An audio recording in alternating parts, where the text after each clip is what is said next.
সুপ্রিয় দর্শক, আসসালামু আলাইকুম রহমতুল্লাহি ওবারাকাতুহু। আজকের এই আরাফাতের দিনে চলুন সর্বোত্তম দোয়াটি আমরা বেশি বেশি করে পাঠ করার চেষ্টা করি। দোয়াটি হলো লা ইলাহা ইল্লাল্লাহু আহদাহু লা শারীকা লাহু লাহুল মুলক ওয়া লাহুল হামদু ওয়া হুয়া আলা কুল্লি শাইইন কদির।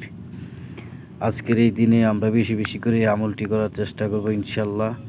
রাসূলুল্লাহ সাল্লাল্লাহু আলাইহি সাল্লামের প্রতিটি দুরূদ প্রেরণ হলো আরাফাতের ময়দানের সর্বোত্তম আমল। তো প্রিয় ভাইয়েরা আমার, বেশি বেশি করে আজকের এই দিনে আরাফাতের দিনে বিশেষ করে আমরা এই দোয়াটি বেশি বেশি করে পড়ব, আমল করার চেষ্টা করব ইনশাল্লাহ।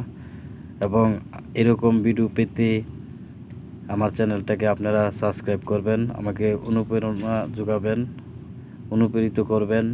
আমার চ্যানেলটাকে সাবস্ক্রাইব করে পাশে থাকা বেল আইকনটি ক্লিক করে দিবেন এবং লাইক কমেন্টস করে জানাবেন। এরকম ভিডিও যদি ভালো লেগে থাকে তাহলে ইনশাল্লাহ পরবর্তীতে আরও ভালো ভালো ভিডিও উপহার দেওয়ার চেষ্টা করব। আপনারা সকলে আমার পাশে থাকবেন ইনশাল্লাহ।